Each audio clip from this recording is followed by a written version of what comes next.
Kenapa? Karena perempuan itu, apa kata Rasulullah, fitrahnya perempuan itu punya tulang rusuk yang bengkok.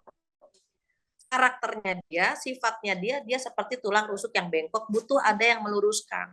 Yang meluruskan itu bisa jadi ayahnya, bisa jadi suaminya, bisa jadi anak laki-lakinya gitu. Dia butuh sosok laki-laki yang bisa meluruskan watak atau karakter yang bengkok itu. Pesan Rasul apa sih?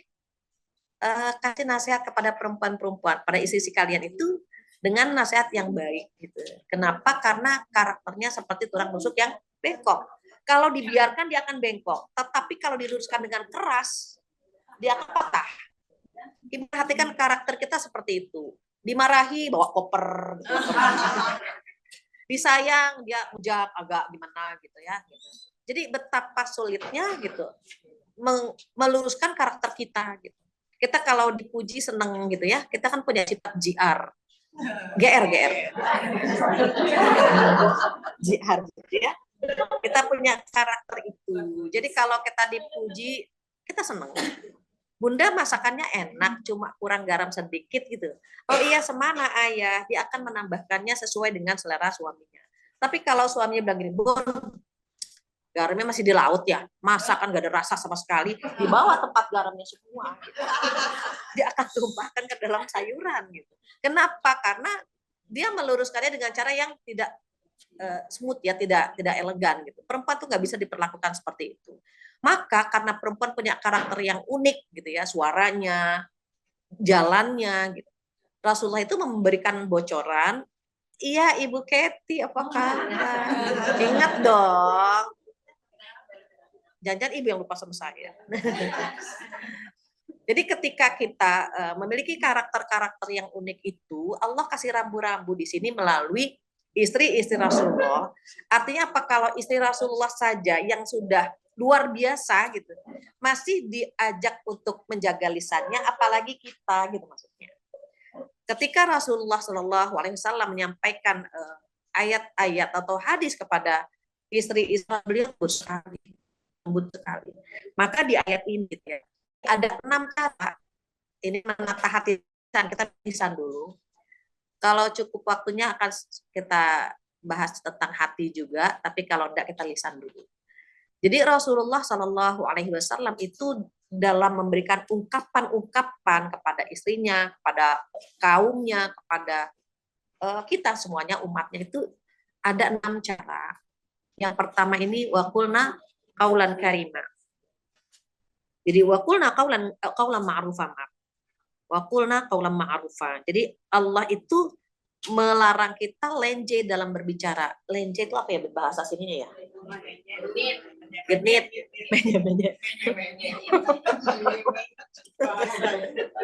Lebay.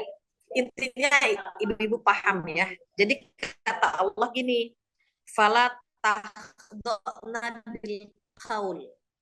Jangan dilenje-lenjein, jangan digenit-genitin gitu. Jangan didesah-desahin ketika kalian berbicara. Tetapi berbicaralah dengan apa? Dengan perkataan yang baik. Berbicaralah, ucapkanlah, ungkapkanlah semuanya itu dengan kalimat yang baik, proporsional gitu. Proporsional dan isinya itu mengandung kepada kebaikan. Kan sekarang banyak ya reuni atau ketemu sama mungkin karyawan dengan bosnya, itu kadang-kadang bicaranya tuh nggak lurus gitu. Ada pelo-pelonya, ada cadel-cadelnya gitu ya. Makasih jadi maaci, Bapak maaci. Itu nggak boleh. Ini Allah ya yang nyuruh, bukan saya. Kalau sama suami itu pahala semua. Kita manja sama suami, makasih ayang atau maaci ayang pahala. Tapi kalau sama suami orang dosa. Kenapa? Karena sekarang banyak perempuan-perempuan yang bisa menenteramkan hati suami orang, tapi tidak bisa menenteramkan hati suami sendiri. Nah, disinilah Allah itu ingin menyampaikan kepada kita, silahkan ucapkan kepada suamimu dengan tutur kata bebas ya. Tapi kalau sama yang lain, enggak, diatur ya rambu-rambu Allah. Kenapa sih Allah membuat rambu-rambu itu? Yang punya surga dan neraka kan Allah. Yang menggenggam langit dan bumi Allah gitu. Jadi Allah itu akan ngasih punishment atau reward kepada kita ya karena memang bumi ini milik Allah, kita berpijak di bumi Allah, bernaung di atap Allah. Allah yang punya surga sama neraka, wajar dong kalau punya rambu-rambu. Kenapa? Agar rumah tangga kalian itu sakinah, mawadah, rohmah. Tujuannya ke sana sebetulnya. Tapi kalau rambu-rambu ini tidak dijaga, khawatir samara tadi nggak tercipta dalam rumah tangga kita. Makanya mengapa di akhir zaman banyak perselingkuhan, banyak pengkhianatan, karena rambu-rambu Allah ini yang tidak dijaga gitu ya. Banyak yang misalnya, misalnya dia di kantor itu bisa ekspresif gitu ya, tetapi di rumah itu tidak bisa gitu. Atau di rumah itu dia pakai baju yang menarik, wangi, tapi pas di rumah pakai balsem misalnya. Banyak kan gitu ya, pakai pakaian dinas, padahal kan seharusnya dia memberikan yang terbaik buat suaminya. Udah bisa? Alhamdulillah. Alhamdulillah ya, bisa ya sebelum doa tutup majlis gitu ya. Masih bisa lah gitu ya. Jadi kalau Allah memberikan kita hal-hal seperti ini, kenapa? Karena perempuan itu sejujurnya ketika keluar rumah, ini langsung mati.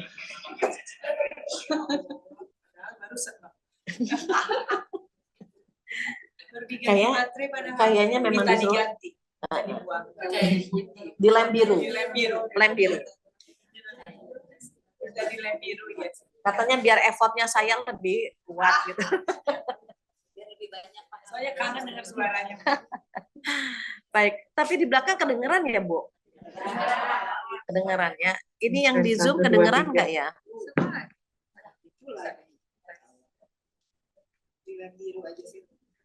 Oke. Yang di Zoom izin kedengeran ya? Oke. Jadi yang pertama itu Allah menyampaikan kepada kita lisan yang pertama, ungkapkan yang baik-baik saja.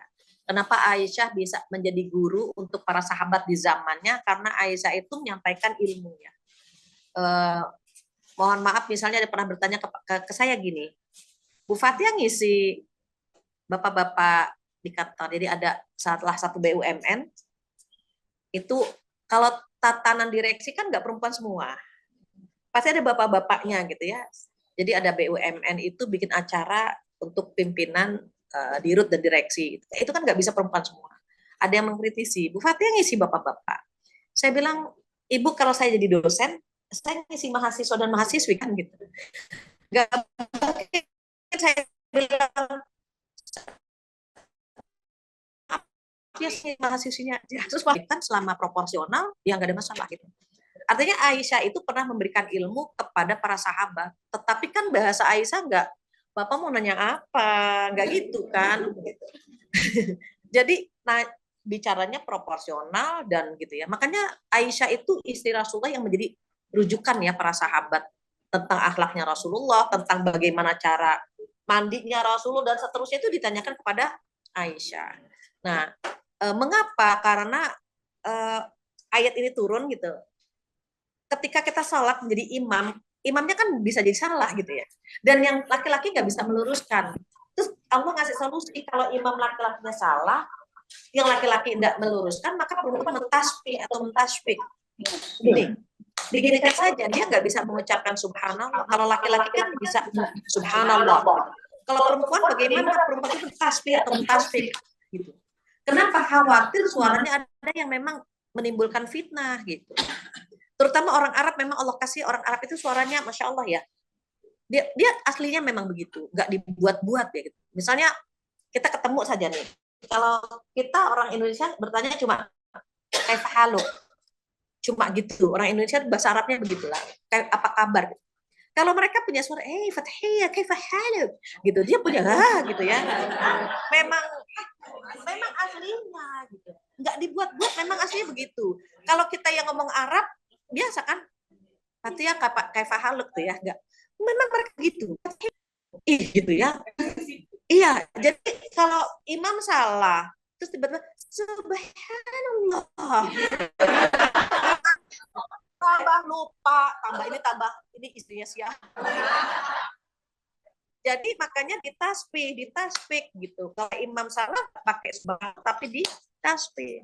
Saka menjaga agar suaranya tidak menjadi fitnah. Maka pertama ungkap menyiapkan lisan kita ini dengan ucapan yang baik-baik saja atau isinya gitu, mengajak kepada kebaikan. Nak, sholat sayang, atau ayah sholat gitu. Isinya itu mengajak kepada kebaikan. Kenapa? Kata Rasulullah begini, demi Allah, demi Allah, demi Allah, jika seseorang mendapatkan hidayah lewat dirimu, lantaran dirimu, maka pahalanya itu dunia beserta isinya, Masya Allah. Jadi ketika saya gabung pertama join ke Al-Isra itu pengajian yang udah soleh-solehah lah, soleh ya. Nah umumnya pengajian saya kan itu di perkantoran. Jadi saya ngajar di perkantoran dari tahun 2000 ya sampai sekarang, alhamdulillah. Jamaah saya itu roknya pendek. Terkadang ada yang pusoknya kelihatan gitu. Yang masih nongki-nongki, masih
Dan siapa yang mengasihi Allah dan Rasulnya, maka sesungguhnya ia telah mendapatkan kemenangan yang besar. Masya Allah. Jadi Allah itu untuk memanggil kita berakhlak mulia itu Bu, pakai kalimat wahai orang-orang yang beriman. Jadi ya ayyuhal ladina amanu. Kalau orang biasa misalnya silaturahim itu ya ayyuhan nas. Tapi untuk ibadah, untuk akidah, untuk akhlak, beliau lebih sering menggunakan wahai orang-orang yang beriman. Mengapa 3 ilmu ini wajib dicari ya Bu? 3 ilmu ini harus dimiliki oleh kita, keluarga kita, sampai keturunan kita. Apa sih 3 ilmu ini? Yang pertama terkait dengan akidah. Agar dia selamat dari kesyirikan gitu ya Bu ya, kekafiran dan seterusnya. Yang kedua, ilmu yang terkait dengan ibadah, agar ibadahnya diterima oleh Allah Subhanahu wa taala. Jujur saja sampai detik ini banyak anak-anak yang tidak paham kalau keputihan itu najis misalnya. Jadi mereka dengan celana keputihan sholat-sholat saja, padahal kan kalau keputihan kan sirinya harus dilepas misalnya, harus diganti atau pakai peci. Dan mereka nggak paham itu gitu sampai detik ini. Mengapa ketika dia tidak tahu itu sah, tidak itu membatalkan sholat? Sayang kan sholatnya nggak sah, nggak diterima gitu. Makanya ilmu yang terkait dengan ibadah itu hukumnya wajib. Gitu. Sampai kemarin ketika salah satu kantor di BUMN juga, Bu Fatia keputihan najis ya. Aduh, saya tuh masih sholat loh dengan kondisi keputihan. Hal-hal seperti itu tuh masih oke, next kita bahas tentang fikih ya, tentang toharoh gitu. Kenapa? Karena itu kan ilmu yang wajib gitu. Anak cucu kita harus tahu gitu. Apalagi kan perempuan sekolah pertama untuk anak-anaknya gitu ya. Dan dia harus menyampaikan itu semua. Gitu. Maka ibadah itu menjadi wajib gitu ya. Yang ketiga, ilmu yang terkait dengan akhlak. Itu tiga-tiganya wajib ya Bu. Kenapa? Akhlak dia harus tahu akhlak sama Allah bagaimana, sama suami bagaimana, sama orang tua bagaimana, sama temennya bagaimana gitu. Maka yang disebut sama Allah, wahai orang-orang yang beriman gitu. Kenapa orang-orang beriman itu memiliki energi? Orang-orang beriman itu memiliki cinta ya Bu, dikasih kekuatan sama Allah untuk mengamalkan apa yang Allah perintahkan gitu. Nah, terkait dengan lisan, itu kan akhlak dengan lisan kita bagaimana? Kata Allah, kamu itu dititipkan lisan, maka ungkapkan yang tepat, yang jujur, yang benar gitu. Kalau kita bicaranya jujur, benar gitu, Bu, maka Allah akan kasih kita 2 bonus. Apa bonusnya? Yang pertama kata Allah, pa yuslih lakum a'malakum. Jadi diingat ya Bu, kalau Allah memanggil orang-orang beriman, karena memang orang beriman yang dikasih kekuatan mengamalkan ayat ini, gitu ya. A'udzubillahi minasyaitonirrajim. Ya ayyuhalladzina amanu ittaqullah wa qulu qaulan sadida. Wahai orang-orang yang beriman gitu. Wahai orang-orang yang beriman, bertakwalah kepada Allah, gitu kan Bu. Dan nah, wa qulu qaulan sadida. Berkatalah yang apa? Perkataan yang benar, yang jujur, yang tepat gitu. Yang apa ya? Yang dilebihkan, dikurangi maksudnya. Kalau kita jujur ucapannya, Allah kasih 2 bonus. Bonus yang pertama apa? Yuslih lakum a'malakum. Allah akan apa? Memperbaiki amal-amalmu. Jadi amal yang enggak baik, yang baik itu perbaiki sama Allah. Apakah bonus yang lebih indah dari ini? Gitu. Kita masih berantakan misalnya. Amal kita masih banyak yang bolong-bolong gitu. Sama Allah diperbaiki. Kalau kita jujur. Yang kedua apa? Kata Allah, yaghfir lakum dzunubakum. Jadi, wa yaghfir lakum dzunubakum, dan Allah yang kedua ya, Allah akan mengampuni dosa-dosamu. Bicara jujur saja, bicara yang tepat saja, yang penting saja, itu masih bonus langsung. Karena kata Rasulullah apa Bu? Kata Rasulullah begini, kejujuran itu mengantar kepada kebaikan, dan kebaikan mengantar kepada surga. Dusta itu mengantar kepada keburukan, dan keburukan mengantar ke neraka. Jadi orang yang jujur itu luar biasa, Bu. Sampai dikasih 2 bonus sama Allah, diperbaiki amal kita dan diampuni dosa-dosa kita. Adakah yang lebih keren dari ini gitu? Nggak ada. Allah itu ketika nyuruh kita, karena Allah ngasih bonus sama kita. Dan ini susah ya Bu, untuk berkata jujur itu sulit gitu. Boleh nggak sih bohong? Boleh. Hanya di 3 tempat saja. Dalam peperangan atau dalam mendamaikan, yang kedua suami kepada istrinya, kemudian istri kepada suaminya. Niatnya kenapa sih suami istri bohong? Niatnya menumbuhkan sakinah. Menumbuhkan sakinah, karena kalau jujur itu menyakitkan dalam rumah tangga ya Bu. Ayah, masakanku enak gak? Ya Allah, enak banget sih Bu. Itu bohong sebetulnya dia ya. Enak banget Bunda, ya Allah. Padahal dia muntah. Tapi dia bohong, kita seneng kan? Bener Ayah, bener. Cuma kurang pedes, kurang garam, banyak banget kurangnya ternyata Bu. Tapi untuk menumbuhkan sakinah boleh kan Bu. Sama halnya kita pernah bohong. Bun, gimana pakaian yang kemarin aku belikan? Ya ayah tahu banget sih, aku tuh suka banget sama warnanya ya, gitu kan. Padahal ya Allah, kenapa begini? Kita pakai lagi kalau dia di rumah kan. Bu, kenapa biar cepat rusak gitu. Ayah nanti lain waktu kalau beli baju, Bunda ikut misalnya gitu. Artinya kita pernah bohong kan untuk membahagiakan pasangan kita, itu pernah. Kadang-kadang kita bilang, ayah agak munduran bisa nggak, kenapa gantengnya kelewatan gitu. Kan boleh Bu, boleh.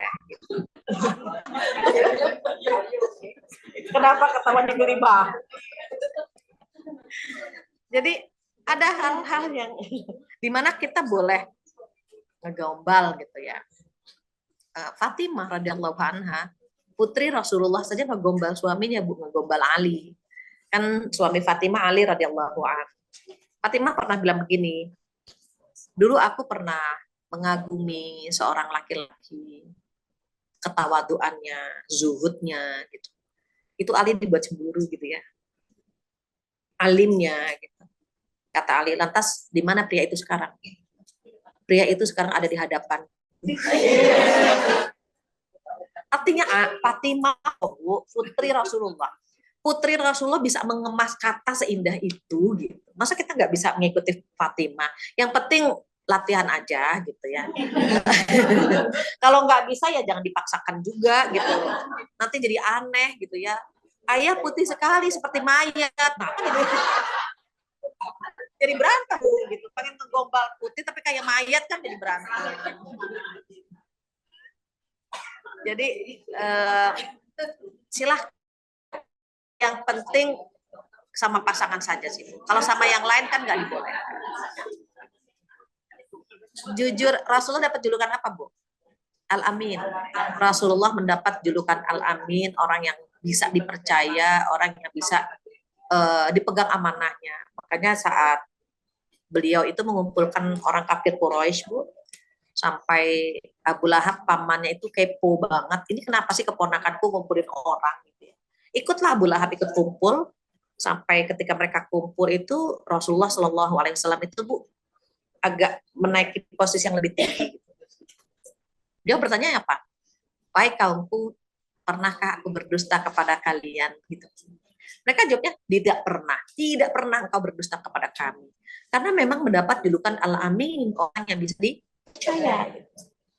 Ditanya lagi, pernahkah aku mengkhianati kalian? Tidak pernah. Pernahkah aku menyusahkan kalian, menyesatkan kalian? Tidak pernah. Julukan Al-Amin itu mahal, Bu.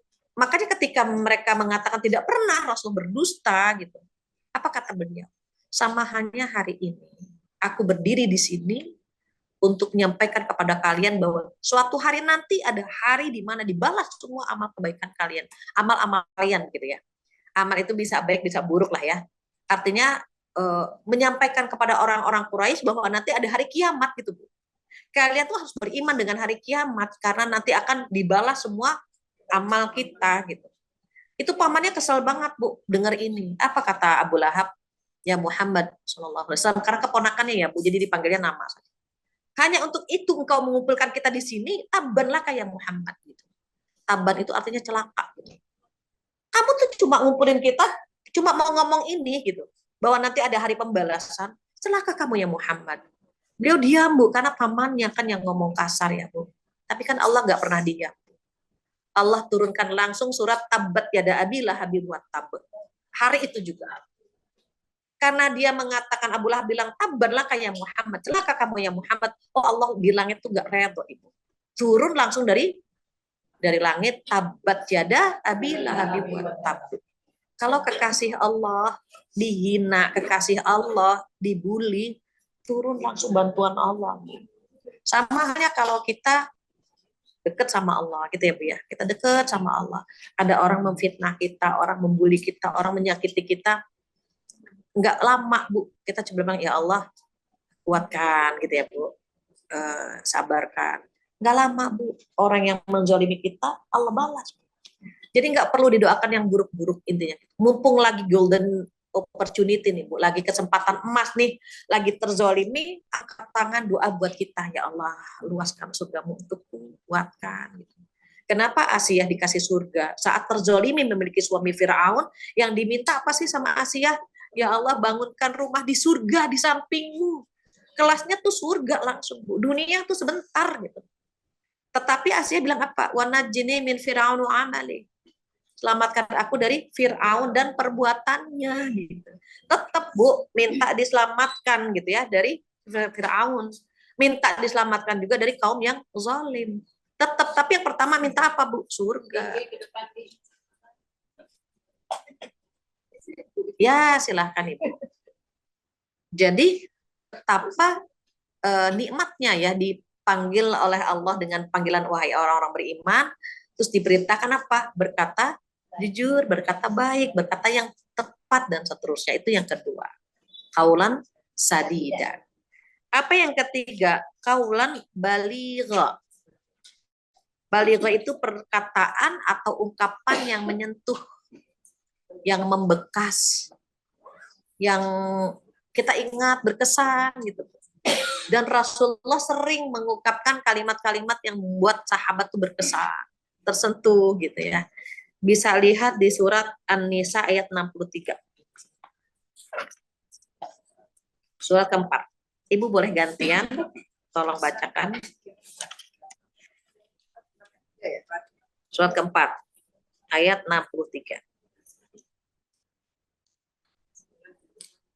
Ya.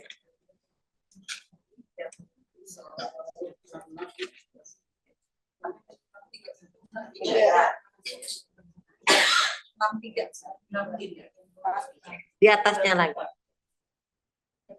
Mereka adalah orang-orang yang Allah berkati, yang ada di dalam hatinya. Oleh karena itu, berkatilah dari mereka, masa mengira mereka, dan katakanlah kepada mereka perkataan yang membekas pada jiwa. Perkataan yang membekas, perkataan yang berkesan, perkataan yang diingat gitu. Ini yang ketiga ya Bu. Rasulullah Shallallahu Alaihi Wasallam itu kalau berbicara itu nyentuh gitu. Kita bilang sama anak kita juga bisa Bu. Kita ungkapkan ucapan-ucapan yang menyentuh. Sama halnya ibu-ibu, kita pasti punya nasihat orang tua yang kita ingat terus gitu kan Bu. Itu berarti saat orang tua kita memberikan nasihat kepada kita, itu nyentuh banget gitu. Bagaimana sampai ke hati, sampai bisa nyentuh, itu yang bicara maupun yang mendengar spiritualnya lagi bagus. Imam Syafi'i pernah mendengarkan khutbah. Selesai mendengarkan khutbah, maka Imam Syafi'i berkata begini, ini yang khutbah ini garing banget gitu. Yang khutbah garing banget. Bisa jadi hatiku lagi tidak bagus atau hati yang khutbah nggak bagus gitu. Jadi kalau kita serap gitu ya Bu ya, dengerin orang tua bicara, guru bicara, teman bicara, anak kecil pun gitu. Sep gitu Bu. Ya Allah anak ini gitu. Itu saat hati kita tersentuh gitu. Boleh jadi hati kita yang lagi bagus atau yang ngasih lagi bagus. Gitu. Pernah dulu ada tempat rekreasi ya Bu. Saya punya anak waktu itu masih umur 3 tahun atau 4 tahun. Sekarang dia sudah SMU kelas 2. Kita aja ke tempat rekreasi, ada gedung-gedung indah lah ya. Biasa kan kita suka fakta foto buat dokumentasi. Itu beberapa belas tahun yang lalu. Saya lihat rumah tuh bagus gitu ya. Anak saya bilang gini, Umi senang ya sama rumah itu. Iya nak, bagus ya nak ya. Sabar ya Umi, nanti akan Allah kasih di surga ya Mi. Anak 3 tahun Bu gitu. Kenapa? Karena dia nggak ada dosa. Terus jadi saya ingat terus kalau ada kita kemana-mana pergi traveling terus ada kan bangunan megah-megah cakep-cakep kita suka ngambil gambar itu saya ingat dia terus Bu, itu kalimat yang membekas Bu. Kenapa kita waktu itu tersentuh? Karena boleh jadi spiritual kita lagi bagus. Anak umur 3 tahun 4 tahun kan Bu nggak ada dosa, ketika dia bicara kan pasti drop gitu ya Bu. Kita pernah kan Bu mendengarkan orang kayak ditampar ya gitu, kayak di kenapa gitu, karena memang spiritual kita lagi bagus. Kalau lagi nggak bagus, nggak bisa Ibu. Bayangkan misalnya kita lagi ngerumpi, terus anak kita bilang gini, Bunda, udahlah Bun gitu, anak kecil nggak usah ikut gitu kan Bu. Padahal yang dia sampaikan betul gitu, tapi kenapa hati kita berontak gitu, menolak. Boleh jadi saat itu spiritual kita lagi nggak baik-baik saja gitu. Jadi kalau ada pesan orang tua, pesan anak, temen, itu aduh jelek banget gitu ya. Padahal kita mungkin saat itu biasa-biasa saja gitu. Menyampaikannya biasa saja, tapi sampai dia ingat, Bu, saya ingat Bu, Ibu pernah. Boleh jadi spiritual dia lagi bagus-bagusnya. Jadi kalau hati kita lagi nggak bagus, mental-mental terus, kita perlu istighfar sebanyak-banyaknya. Kenapa boleh jadi ada penghalang di hati kita yang membuat kita nggak bisa menerima kebenaran. Padahal kebenaran kita dengar setiap saat, kita dengar setiap hari. Tapi kenapa ya kok nggak bisa nyampe ke hati? Boleh jadi pada saat itu ada dinding gitu ya yang menghalangi kalimat itu masuk ke dalam hati kita. Kalau ayat Allah, hadis Rasulullah itu pasti Bu, itu pasti nyentuh lah ya Bu ya. Katakanlah tadi hadis yang man kana yu'minu billahi wal yaumil akhir gitu kan Bu, falyakul khairan aw liyasmut. Barang siapa beriman kepada Allah dan hari kiamat, maka ucapkan yang baik-baik saja gitu. Atau diam gitu, kalau nggak penting-penting pakai diam. Itu kalau kita baca itu, singkat, padat, berisi kan Bu gitu. Atau beliau menambahkan lagi man kana yu'minu billahi wal yaumil akhir falyukrim jarah gitu ya. Barang siapa yang beriman kepada Allah dan hari kiamat, maka muliakan tetangganya, muliakan tamunya. Itu kan akhlak semua tuh Bu. Karena beliau yang menyampaikan, itu bobotnya berbeda dengan kalau kita yang menyampaikan. Kalau ayat Al-Quran sama hadis, itu pasti nyentuh semua Bu. Baca pelan-pelan aja, baca pelan-pelan. Itu kalau kita lagi tersentuh, Bu Iwan, cuma satu ayat, aduh kita bisa, ya Allah bener ya Allah. Kita sampai, Allah tuh bener ya ngasih apa yang terbaik gitu. Cuma kitanya yang kurang kan Bu, kurang bersyukur, kurang ikhlas, kurang redo gitu. Padahal yang Allah kasih sama kita tuh bagus semuanya, bagus semuanya. Cuma kadang kitanya yang sok tahu. Gitu. Kok ya Allah aku kok berdoa nggak dikabulkan? Bukan tidak dikabulkan. Gitu. Tapi kitanya, Allah mana sih gitu kan kita sok tahu banget gitu. Batita mewah. Itu kan melukai tangannya, nanti berdarah-darah. Ibunda dia bilang, nah jangan main pisau ya sayang ya, diganti sama yang plastik. Gak mau kan dia, aku punya yang itu. Kenapa? Karena dia nggak paham. Dia nggak tahu. Sama halnya kita, Bu. Aku maunya suami yang 3T misalnya. Takwa, tampan, tajir gitu. Itu yang dia mintakan. Kata Allah jangan gitu. Kan ada yang dikasih juga 3T ya Bu, tua, tulalit, tertindas gitu. Dan itu yang terbaik kan kita nggak pernah tahu kan. Jadi kita berdoa pengennya itu gitu kan, kata Allah jangan, aku akan tidak akan kabulkan yang itu gitu. Karena itu akan membahayakan kamu. Tapi kita kan ngeyel, maunya yang itu gitu kan Bu. Kok nggak dikabulin? Padahal bukan nggak dikabulin. Orang berdoa itu kemungkinannya 3 Bu.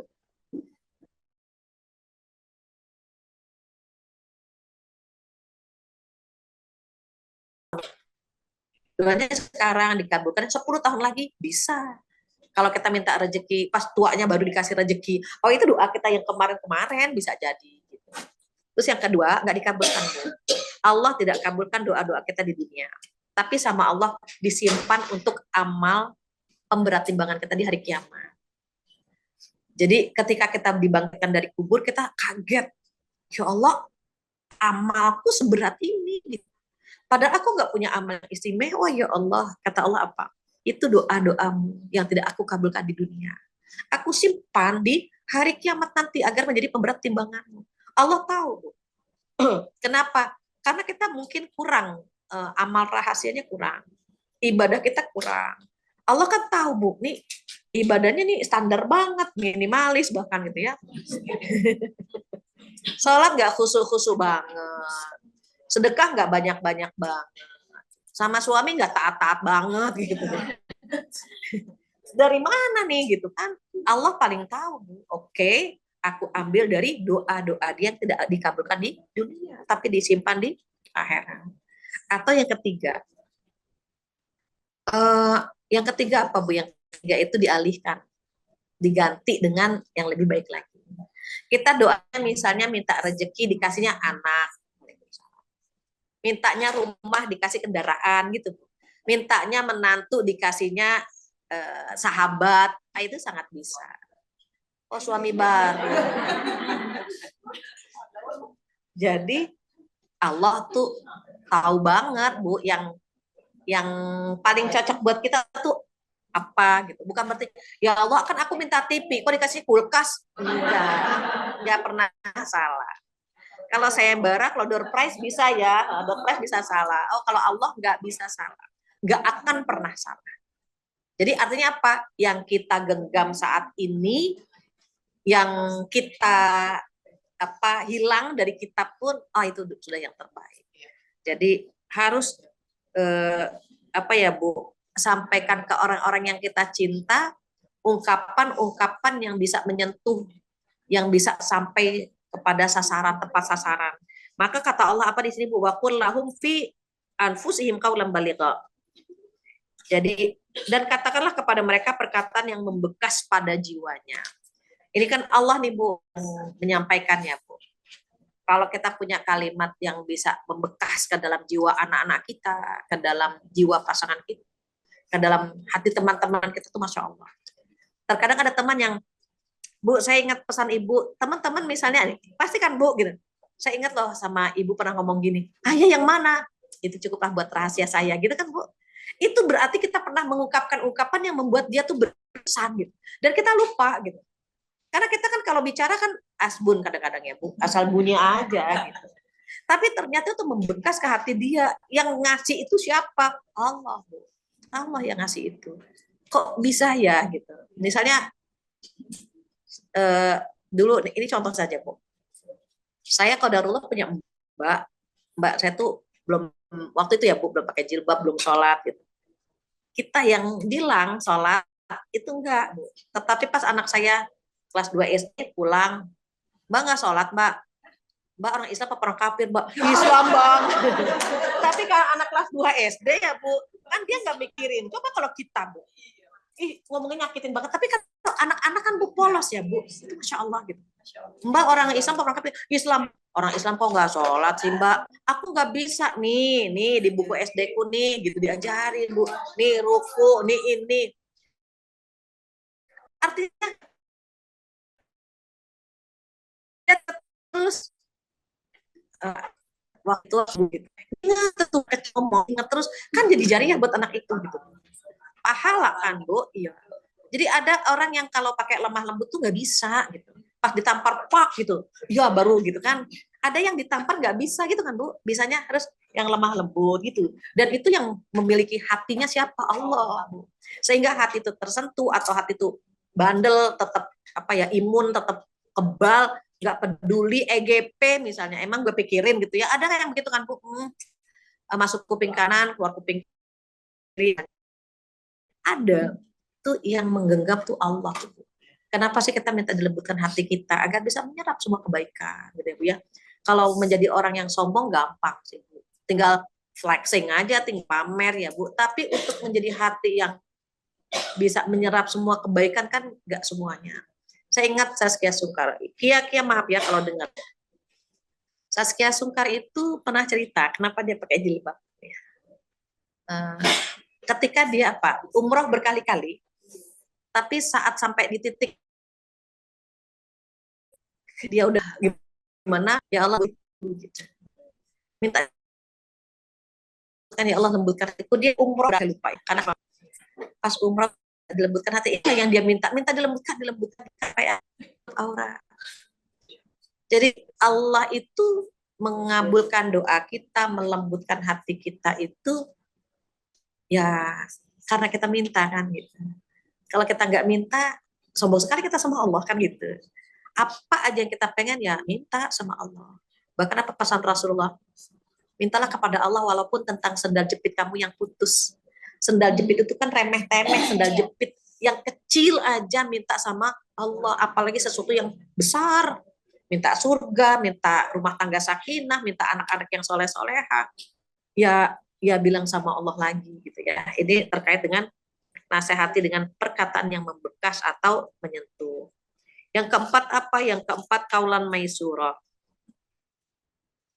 Kaulan maisura itu perkataan yang mudah dipahami.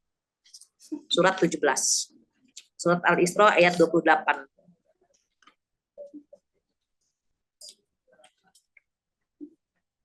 Surat Al-Isra surat 17.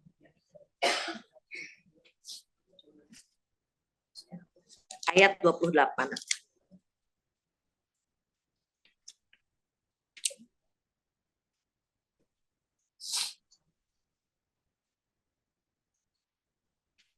Boleh gantian? Dan jika engkau berpaling dari mereka untuk memperoleh rahmat dari Tuhanmu yang kau harapkan, maka katakanlah kepada mereka ucapan yang lemah lembut, maisura itu mudah dipahami, disesuaikan, cocok. Misalnya kalau sama anak kecil bagaimana, sama mahasiswa bagaimana, sama ibu-ibu yang udah mulai 60-70 gitu ya Bu. Itu bagaimana? Itu maisura. Kaulan maisura itu ungkapan yang pas, yang disesuaikan, yang mudah dicerna gitu, yang mudah dipahami. Maka Rasul pernah berpesan begini, kalimun nas bi lughati qaumihim. Bicaralah kepada manusia sesuai dengan bahasa ibunya. Jadi kalau kita pakai bahasa daerah kita tuh ada fanatisme ya Bu, nggak usah jauh-jauh urusan akhirat. Kita ke TA atau Tamcit aja kita belanja kalau pakai bahasa pedagangnya itu dikasih diskon, dikasih gitu kan. Padahal harganya mahal. Pas ini saya antar ngobrol langsung dikasih murah gitu. Itu baru di dunia ya Bu gitu. Ada kenikmatan-kenikmatan, apalagi kalau kita ngajak ke akhirat, ngajak ke surga, itu disesuaikan gitu. Anak kecil misalnya, anak kita nggak sholat, kita nggak bisa neraka, nggak bisa. Kenapa? Karena ya untuk mereka tuh surga, indahnya surga itu didahulukan. Nanti kamu bisa makan es krim sepuas-puasnya, mainan gitu. Tapi kalau sudah balik, udah umur 17, udah umur 25, nggak lagi kita, kalau aku nggak sholat gimana? Nanti Allah nggak sayang, nggak begitu lagi. Kalau nggak sholat bagaimana? Neraka Bu, neraka kan gitu. Udah bahasanya ya udah mau mati, umur 60-70 belum sholat, ya diingatkan ke neraka, ajal, dan seterusnya gitu. Sama halnya misalnya kita berbicara dengan anak-anak gaul, kan berbeda lagi gitu. Anak-anak sekarang Gen Z gitu ya, itu nggak bisa pakai bahasa pengajian gini kadang-kadang, pakai hati. Atau orang yang biasa bikin dosa Bu, itu kadang-kadang ayat Al-Quran tuh udah gak mempan, pakainya pakai hati gitu. Ini qadarullah pernah ada temen, nauzubillah ya Bu, hobi banget mabuk minum. Jadi minum wine itu seperti minum air putih gitu. Sampai saya bilang karena istrinya manggil dia papi, jadi saya bilang papi juga, udah lama ya Bu, udah almarhum. Papi masih minum, papi nggak pengen badannya sehat, jadi pakai hati bukan lagi ayat gitu. Papi nggak pengen badannya sehat, pengen sibuk, ya udah papi tinggalin gitu. Papi pengen ngeliat cucu kan, papi pengen gini, iya sih. Ya, tapi gimana, susah, dia bilang ya udah dikurangi sedikit-sedikit, biasanya misal 3 botol kurangi 1 botol, nanti 1 gelas aja, karena terbiasa Bu. Qadarullah itu pisah lah Bu ya, kita kan teman, kadang-kadang kerja kemana, kita kemana gitu ya. Sampai suatu hari saya datang ke kafe teman saya, bapak ini bilang, Bu ingat nggak dengan Pak ini? Ah ya, kenapa Bang? Udah meninggal. Serius gitu? Iya serius, sedih deh. Sedih deh Bu, kenapa? Meninggalnya murtad gitu. Ya Allah, saya bilang astagfirullahaladzim. Kok bisa? Karena dia hobi minum, kumpulnya gitu, circle-nya dia kan circle gitu. Nggak ada yang mengingatkan dia gitu. Padahal dia udah mulai berkurang. Dia sempat, Bu, nggak ada ibu, nggak ada yang ngingetin gitu ya. Ya gimana ya Pak, kita terkadang kan beda apa sih gitu. Sampai akhirnya dia Bu, karena udah terlalu banyak minum, masuk rumah sakit. Semua rumah sakit udah nolak. Masuklah, mohon maaf ya Bu, ke salah satu rumah sakit non muslim lah. Dikasih tausiah, kalau bahasa mereka apa ya? Khotbah ya, tiap pagi gitu kasih. Sampai akhirnya dia nggak sembuh, cuman bisa pulang saja, nggak sembuh gitu. Nggak, artinya nggak sembuh dari penyakitnya, dia cuma bisa pulang. Terus pas pulang dia bilang sama anak-anaknya gini, nanti papi kalau meninggal dipakein jas ya. Wah, itu anaknya ngejerit semua. Ini papi udah bawa sertifikat. Gitu. Itu 40 hari menjelang kematian. Akhirnya anaknya nangis gitu, Bu. Nangis, papi gimana dulu? Papi bisa narik mami gitu. Bisa jadi mualaf maminya itu. Terus anak-anak ini datanglah ke rumah abang teman saya yang punya kafe tadi. Makanya yang punya kafe cerita ke saya. Ya Allah, itu hidayah itu memang hak Allah ya, Bu, hak prerogatif Allah. Tapi kan Allah melihat mana sih yang taat dan mana yang membangkang gitu, Bu. Dia udah terbiasa mungkin minum, jadi ya udah Allah lepas tangan gitu. Orang baik-baik itu, Bu, kalau bikin dosa sedikit Allah negur langsung. Kita sholat terlambat aja, Bu, itu hati kita gelisah kan, Bu. Aduh belum sholat gitu ya, ada perasaan begitu gitu, nggak tenang. Atau kita habis bohong, habis marah sama anak, terus anak nangis gitu, Bu. Aduh, kita nyeselnya luar biasa. Hal-hal kayak gitu kan, Bu. Bikin dosa sedikit Allah langsung jewer kita, Bu. Dibikin kita gelisah, dibikin kita semakin banyak dosanya, oh jewerannya kenceng, dikasih ujian kita. Even nggak semua ujian itu karena dosa kita, enggak. Kadang-kadang Allah ngasih ujian itu karena Allah mau mengupgrade kita. Mau diangkat derajat kita ke level yang lebih tinggi gitu. Cuma pas mau diangkat, lemak dosa kita banyak nih, agak susah. Digugurkan tuh lemak dosa tadi gitu. Dosa-dosanya digugurkan dengan apa? Ya dengan ujian yang kita hadapi. Jadi Allah itu melihat nih dosa banyak nih, gimana caranya di-upgrade. Nah, kalau kita perhatikan pohon itu kan kalau udah tua itu ada daun-daun kuningnya kan, Bu. Nah, kalau pohon itu digetarkan tetap gitu ya, daun-daun kuningnya kan gugur tuh. Persis seperti dosa kita kayak gitu. Kalau di badan kita banyak dosa, sama Allah digetarin. Nah, dosa-dosa itu digugurkan lewat ujian yang kita hadapi sekarang.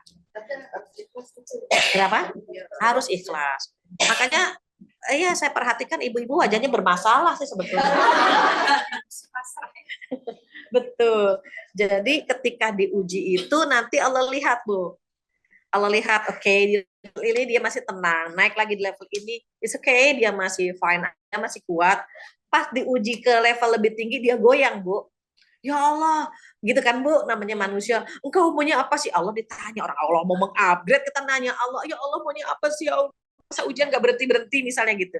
Ketika kita mulai goyang, kata Allah apa? Oh, berarti dia belum cocok di level ini. Diturunkan ke level sebelumnya. Jadi persis SD, SMP, SMU kayak gitu tuh. Ujiannya kan nggak mungkin anak SD dikasih ujian anak SMU, nggak mungkin. Atau anak SMU dikasih ujian anak SD, oh terlalu mudah, udah lewat itu. Jadi kalau misalnya kita lagi diuji, husnuzon lagi sama Allah. Ya Allah mau apa ya kira-kira ya gitu. Ya Allah bonusnya apa ya Allah, kuatkan, ikhlaskan. Gitu.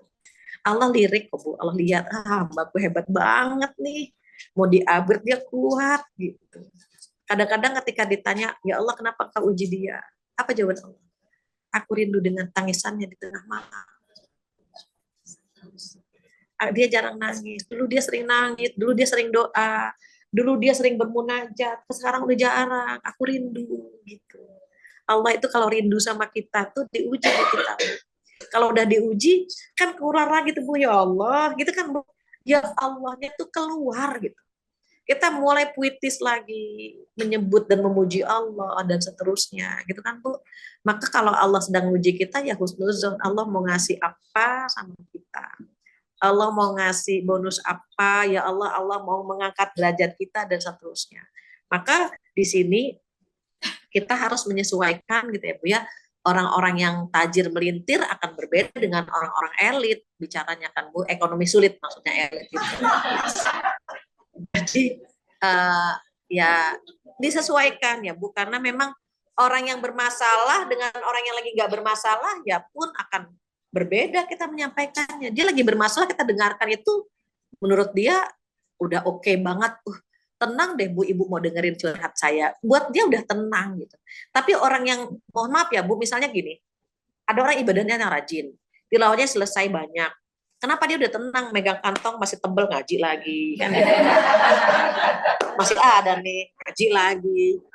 Ada yang aduh udah jam segini, nih kantong udah mulai menipis nih gitu kan. Dia harus pergi mencari nafkah kan gitu.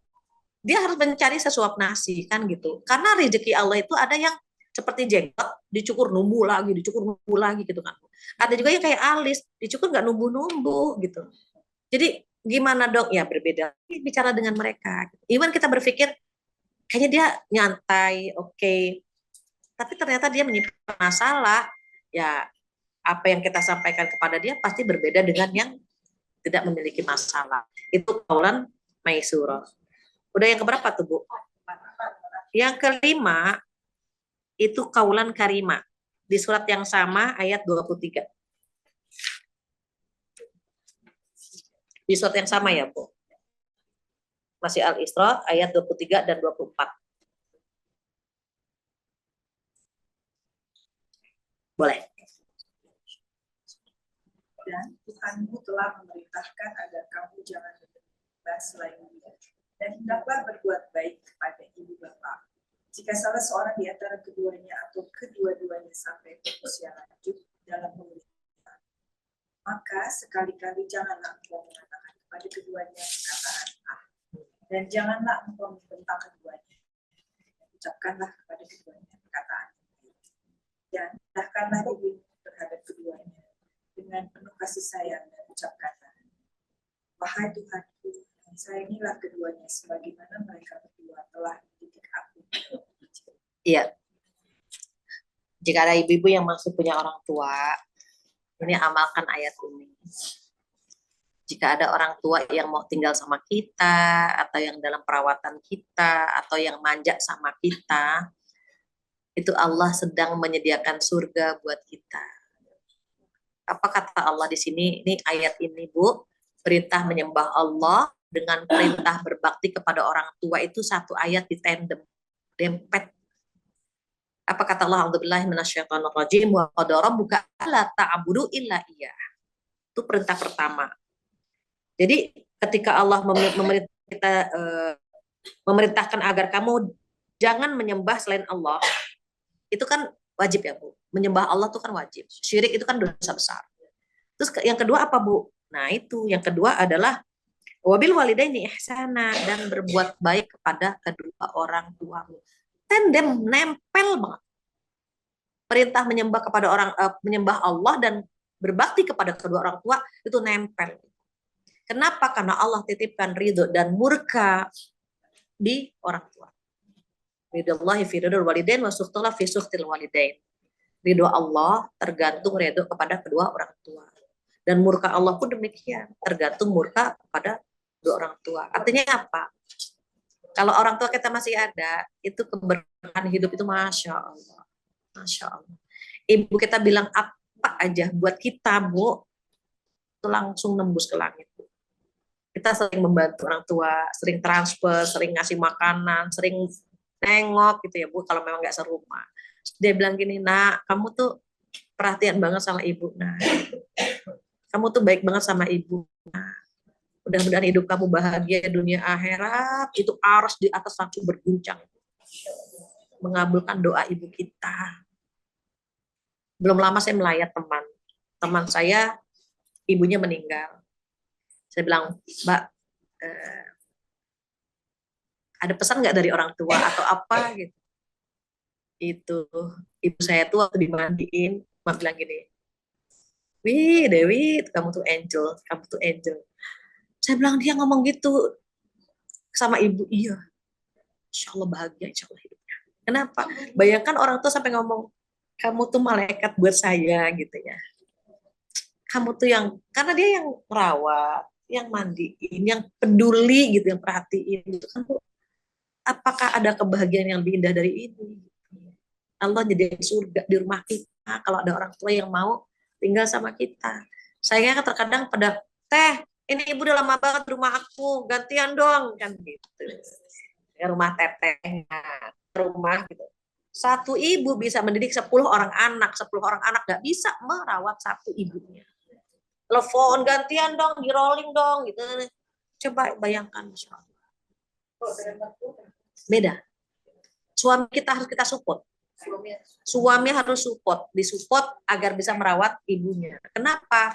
Anak laki-laki milik orang tua. Ayah, bagaimana kalau ibu di sini ya? Kamu nggak apa-apa gitu. Ini ada sepupu saya. Ini ceritanya bagus, insya Allah. Sepupu saya cerita, Kak, aku tuh punya istri, yang sepupu saya suaminya ya. Kak, aku tuh punya istri, Masya Allah, Kak. Ngerawat Umi tuh luar biasa, katanya. Iya, mertuanya.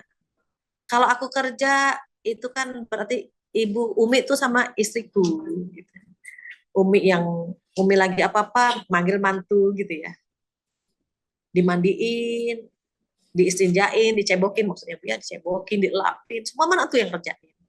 Sampai dia bilang gini, kamu redo ngerjain ini sama ibu mertuamu? Redo, Umi redo. Anak-anakku nanti begini sama kamu. Iya Umi doain gitu. Anak-anak yang nurut ibu sama dia. Padahal yang dirawat adalah ibu mertua.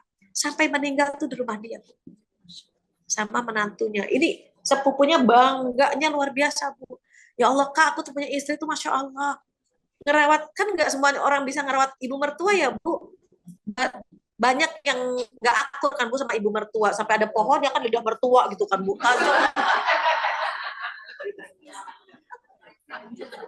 Panjang banget kan gitu. Saking apanya gitu. Saking jarang yang akur gitu. Terus tiba-tiba ada yang akur, ada yang merawat. Itu suaminya tuh aduh merasa beruntung banget gitu punya istri yang mau ngerawat ibunya, kan yang nyari nafkah suaminya gitu ya. Jadi nih ibuku gimana, dan dia nggak mau pakai babysitter gitu, Bu, nggak mau. Pokoknya anak mantu aja yang ngerawat gitu. Kalau udah tua kan perilakunya kan seperti anak-anak lagi. Nggak apa-apa Umi, nggak apa-apa gitu. Dia mandiin, Bu, dia ngelapin, jadi dituntun ke kamar mandi itu lama sama mantunya. Masya Allah, Bu. Pas saya perhatikan tuh anaknya tuh Masya Allah gitu ya.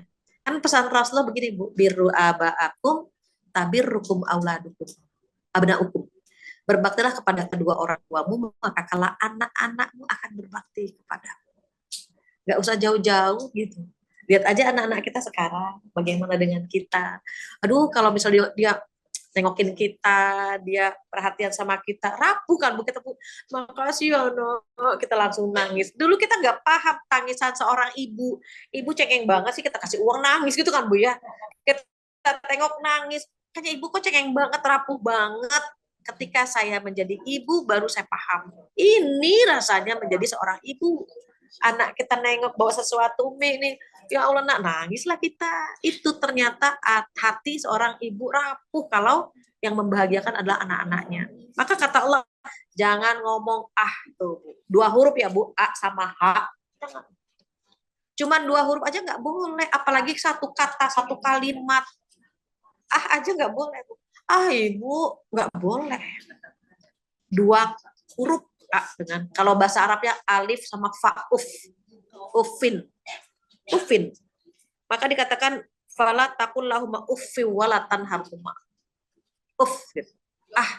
Nggak boleh. Apalagi satu kata, satu kalimat, jangan.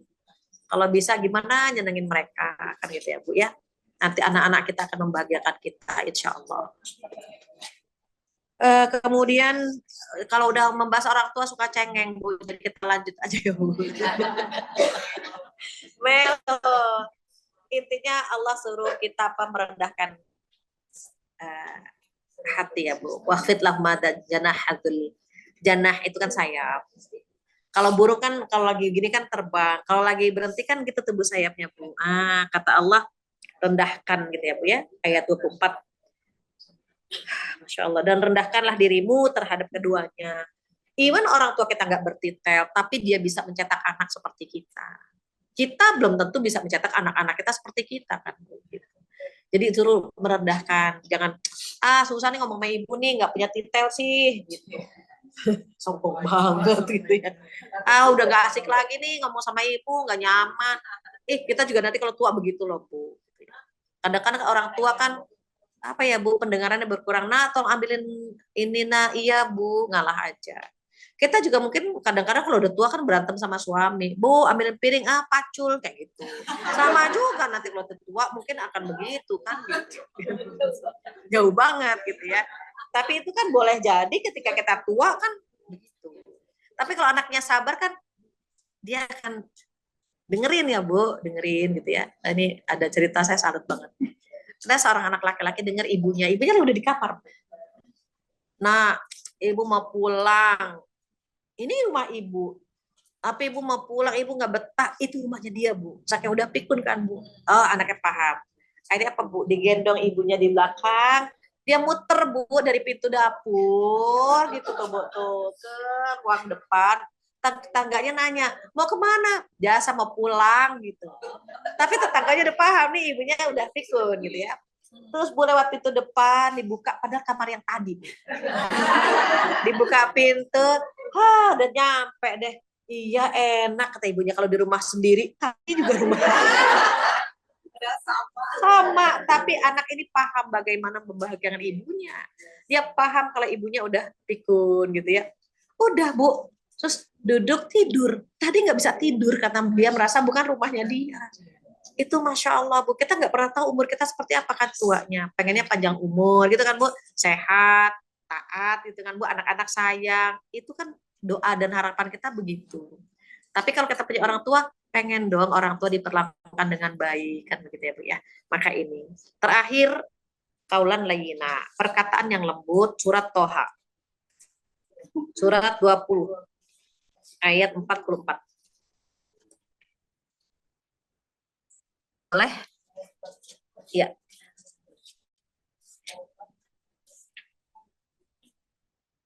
Siapa yang sudah ketemu duluan? Maka berbicaralah kamu berdua kepadanya Firaun dengan kata-kata yang lemah lembut. Iya. Kemudian dia sadar atau takut. Ini ya betul. Nabi Musa dan saudaranya Nabi Harun diminta berdakwah kepada Firaun. Firaun ngaku Tuhan.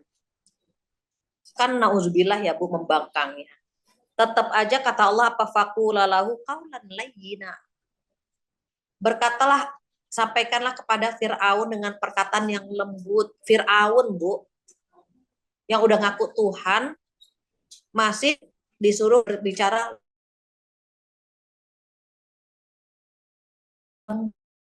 kepada Firaun.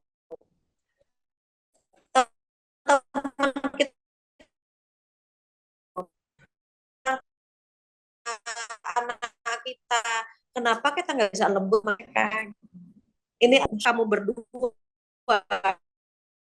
dengan kata-kata yang lemah lembut, mudah-mudahan sadar takut sama Allah. Kita sama anak, sama suami, kalau suami udah mulai agak tinggi, anak agak tinggi, bisa kita bilang, nggak usah tinggi-tinggi bicaranya. Jangan ngegas, suami juga gitu. Ayah nggak usah bicaranya dengan tinggi, semakin tinggi nadanya, semakin jauh hati kita. Orang kalau marah itu Bu, semakin marah itu semakin jauh jarak. Beda kalau orang bicara yang lembut itu semakin dekat. Makanya kalau orang sedang jatuh cinta kan cuma I love you gitu. I love you enggak gitu kan. Kalau jarak jauh. I love you Bunda, I love you. I love you too kan gitu. Tapi kalau Bunda gitu kan kayaknya jauh jarak banget gitu ya. Jauh banget. Jadi dengan Firaun lihat aja. Allah memerintahkan Nabi Musa dan Nabi Harun untuk menyampaikan perkataan yang lembut kepada Firaun Ibu. Artinya ketika kita menyampaikan kebaikan kepada orang-orang di sekitar kita, bisa lembut dong gitu maksudnya. Allah itu kalau nyuruh itu kan Bu, ya Allah Masya Allah Ibu, pasti ada hikmahnya. Kenapa? Mudah-mudahan dengan kelembutan yang kita sampaikan, dia sadar kan gitu kata Allah. Semoga dia sadar atau dia takut sama Allah. Nah, sholatlah nak. Gitu. Walaupun biasanya kita kalau sabar tuh paling berapa menit aja kalau ibu ya Bu ya. Setelah itu agak ngegas lagi. Nah jam berapa kan? Sholatlah. Gitu. Nah ini baru lisan ya Bu. Kita ngikutin Rasulullah 6 cara bagaimana Rasulullah mengelola lisan kita. Hatinya lain waktu saja karena udah 11:30. Ada tanya jawab ya biasanya ya. Iya, Lebih baik tersebut diskusi. baik. Saya berharap sebelum zuhur saya udah bisa pamit, karena saya biasa setiap jam istirahat itu saya ngajar di perkantoran. Ya, jadi boleh ya, ada 10 menit mungkin ya. Mau ngobrol-ngobrol, boleh. Ibu-ibu solehah, saya kembalikan lagi kepada MC-nya, silakan.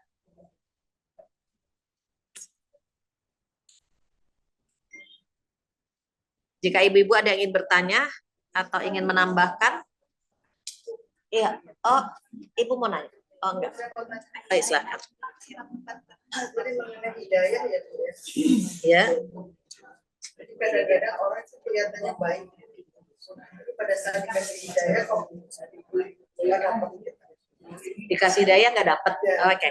Terus kan hidayah itu harus ditangkap sama orang tersebut. Kadang-kadang kan orang itu masih muda atau ya katakan seperti Rasulullah SAW Ya. Ya. Padahal beliau itu juga mendampingi Rasulullah di saat Betul. luar biasa. Betul. Lalu kenapa hidayah itu tidak ditangkap sama dia gitu? Baik. Terkait dengan hidayah. Hidayah itu kan dikasih bimbingan, dikasih petunjuk gitu ya. Ini misalnya saya kasih contoh aja. Misalnya matahari bersinar, tapi jendela ditutup, hordeng ditutup. Matahari bisa masuk nggak? Nggak kan? Itu nggak ada matahari ya hari ini ya. Dia belum membuka jendela, dia belum membuka hordengnya. Ketika jendela dibuka, hordeng juga, wah matahari terbit ya. Gitu. Itu yang pertama, hati kita begitu. Kita bilang, Mbak, sholat yuk. Belum dapat hidayah. Gitu. Ada kan sering ya Bu, nih kalau anak-anak Gen Z kan suka gitu. Mbak, nggak ini nih, nggak pakai jilbab. Ya, yang penting hatinya juga dijamin. Itu kan hijab itu kan artinya tutup, menutup. Kalau dia bilang hatinya dulu yang ditutup, salah kan Bu? Kalau hati ditutup nggak dapat hidayah. Makanya dia jawabnya salah. Hati dulu deh yang dihijabin gitu kan. Berarti kan hatinya ditutup. Padahal dia sudah diantarkan. Jadi bahasa mudahnya gini, untuk membuka hordeng dan jendela itu ada yang butuh orang lain yang membukakan, buka, makanya buka gitu Bu. Atau dia sendiri yang memang mau membuka jendela, membuka hordeng biar matahari masuk. Nah, hati kita tuh begitu. Sebetulnya kita harus ngejemput hidayah itu, kitanya yang memang mau buka gitu. Tapi ada juga yang memang butuh orang lain. Tapi matahari kan Allah yang ngasih kan, kadang-kadang mendung, kadang-kadang. Nah, balik lagi karena punya Allah, hak prerogatif Allah. Tapi kan Allah lihat kan, siapa sih yang mau menjemput hidayah dan siapa yang stuck di tempat, nggak mau berubah. Gitu. Jadi jangan sampai, karena kita nggak pernah tahu, jangan sampai gini, Mbak, temennya nggak diajak sholat, belum dapat hidayah, pernah diajak nggak? Kan gitu. Allah itu tahu, memang hak prerogatif Allah. Tapi kalau kita antar boleh jadi ketika kita datang ke rumahnya dia dapat hidayah lewat kita kan gitu. Jadi kadang-kadang kita merasa dia butuh kita. Padahal kita yang butuh dia. Karena kalau dia dapat hidayah kita dapat transferan. Kan banyak yang jadi orang penting ya. Yang penting saya solehah, yang lain atau terserah mau solehah, mau toleha. Yang penting saya masuk surga, yang lain neraka juga nggak apa-apa kan gitu. Dia jadi orang penting kan. Padahal buat kita semuanya penting. Gitu. Anak kita, suami kita, teman kita, dan seterusnya. Jadi iman itu hak prerogatif Allah, tapi kita nggak pernah tahu. Nah, salah satu menjemput hidayah nih Bu, kata Allah di surat Al-Baqarah 157. Ada orang-orang yang dapat ujian, itu mendapatkan ampunan, mendapatkan rahmat Allah, dan mendapatkan hidayah. Jadi lewat ujian itu, kalau kita sabar, kita ikhlas, Allah ngasih hidayah. Lewat ujian malah. Artinya apa? Kita kalau dikasih ujian nih, gimana sikap kita, gimana hati kita. Kalau kita sabar, kita ikhlas, kata Allah, maka Allah akan memberikan ampunan.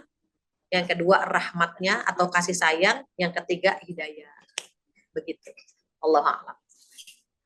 Apa termasuk yang amanah terus? Paman Nabi Muhammad SAW itu contoh agar kita orang-orang yang mengajak kepada kebaikan itu nggak memaksakan gitu. Jadi jangan merasa sombong bahwa dia dapat hidayah karena aku tuh, enggak gitu. Enggak, Allah tetap yang ngasih. Buktinya Rasulullah nggak bisa ngasih hidayah kepada pamannya. Kadang-kadang manusia suka sombong, merasa bahwa dia gitu, Bu. Nah, ini pelajaran kepada kita bahwa Rasulullah gitu kan nggak bisa ngasih hidayah sama pamannya, agar kita membuka mata dan hati bahwa hidayah itu hak prerogatif Allah. Kita hanya menyampaikan saja. Ada yang lewat kita, ada yang lewat teman kita, ada yang lewat anak kita, kan gitu, Bu. Lewat kita nggak terbuka hatinya, pas lewat teman kita terbuka, kan bisa jadi demikian. Contoh gitu kan. Betul. Agar kita tidak sombong ya. Dan agar kita tidak berputus asa. Capek loh ngajakin dia kebaikan. Memang tugas kita cuma mengajak gitu. Biar kita nggak putus asa. Allah kok yang, dan Allah itu tidak melihat hasilnya ya, prosesnya. Maka untuk orang-orang yang baru hijrah, baru berubah, baru mau menuju kepada kebaikan, itu perlu diapresiasi, Ibu. Mereka itu butuh diapresiasi. Misalnya dulu nggak pernah sholat, tiba-tiba sholat, itu butuh diapresiasi. Udah sholat ya Allah, alhamdulillah gitu. Padahal kan wajib ya, Bu. Tapi memang butuh diapresiasi gitu. Jadi ada yang Bu Fatia lari-lari cuma mau ngasih tahu, Bu aku sekarang udah sholat. Iya, alhamdulillah udah sholat. Pengen diapresiasi gitu. Ada yang pakai jilbab, Ibu sekarang udah pakai jilbab loh. Hah, serius? Alhamdulillah. Pengen diapresiasi, Bu. Butuh banget gitu. Ya Allah, Ibu tambah cantik, tambah awet muda kayak gitu, Bu. Pengen gitu. Sampai bukan diapresiasi karena dia ada perubahan dalam hidupnya. Dia tambah sama Allah, dia tambah gitu ya, Bu, tambah solehah, butuh kan diapresiasi sama kita gitu. Kalau ibu-ibu kan udah solehah ya, alhamdulillah.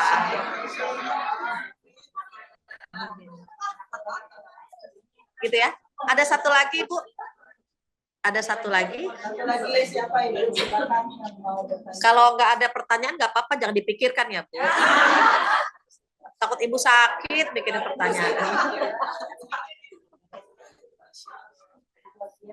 Ini kan melepas rindu aja nih bukannya ya.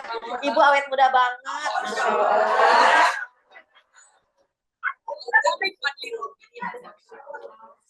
Nggak berubah, udah 20 tahun nggak ketemu. 20 tahun, Masya Allah. Tapi kadang-kadang suka ada aja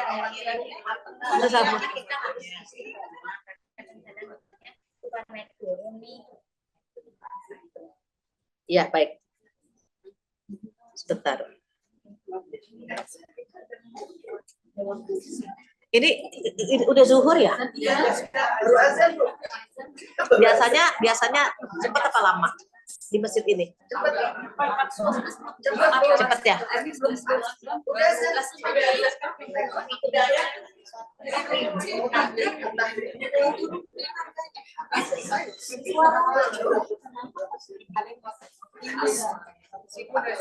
Enggak, ini terkait yang nganter saya. Dia mau sholat dulu. Itu lama apa enggak gitu kan, ada masjid yang lama gitu kan? Lama ya?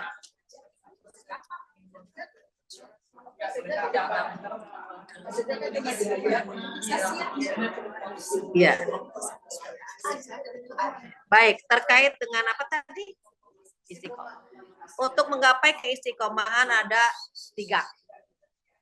Yang pertama apa? Yang pertama doa. Doanya ada di surat Al-Imran. Ayat 8. Apa doanya? Rabbana la tuzigh qulubana ba'da idh hadaitana wa hab lana min ladunka rahmah innaka antal wahhab. Itu doanya.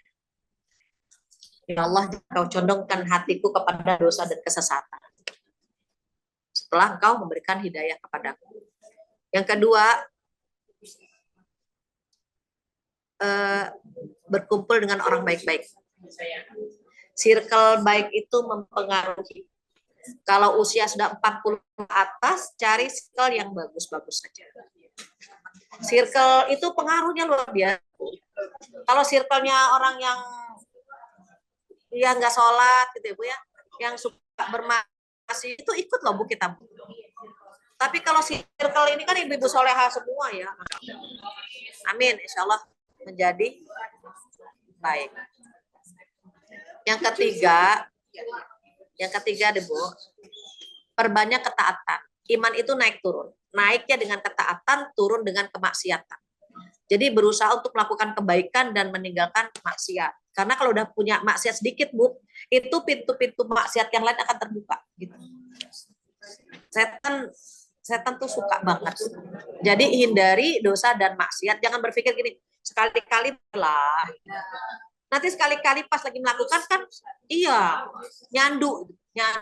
Enak juga ya noki sama mereka. Gitu. Nah itu bahaya.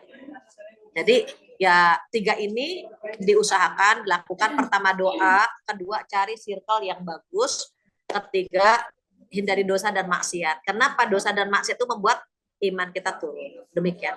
Ingin berlama-lama Ibu, saya rasa cukup sekian untuk pertemuan hari ini. Insya Allah lain waktu kita bertemu lagi dengan keimanan yang lebih baik lagi. Oh iya, siapa? Ibu Aci. Kita baca Al-Fatihah untuk Ibu Aci yang sedang sakit, semoga Allah sembuhkan. Begitu juga untuk ibu tuan rumah kita ini, mudah-mudahan dikasih kesehatan di sini ya. Oh, ibunya bukannya yang sedang sakit, semoga Allah sembuhkan. Termasuk ibu-ibu yang hadir hari ini, jika ada di antara kita sedang sakit, semoga Allah sembuhkan. Yang punya masalah, Allah selesaikan masalahnya. Yang punya hajat, Allah kabulkan hajatnya. Mudah-mudahan Allah memberikan kita kelak husnul khatimah. Allah hadihin ya walikulitu solihah al-fatihah. A'udzubillahi minasyaitonirrajim. Bismillahirrahmanirrahim. Alhamdulillahi rabbil alamin. Arrahmanirrahim. Maliki yaumiddin. Iyyaka na'budu wa iyyaka nasta'in. Ihdinas siratal mustaqim. Siratal ladzina an'amta 'alaihim ghairil maghdubi 'alaihim waladdallin. Amin. Rabbi firlana waludana amin. Dan kita tutup dengan doa penutup majelis bersama-sama. Subhanakallahumma wa bihamdika asyhadu an la ilaha illa anta astaghfiruka wa atubu. Mohon maaf lahir batin. Wabillahi taufiq hidayah. Assalamualaikum warahmatullahi wabarakatuh.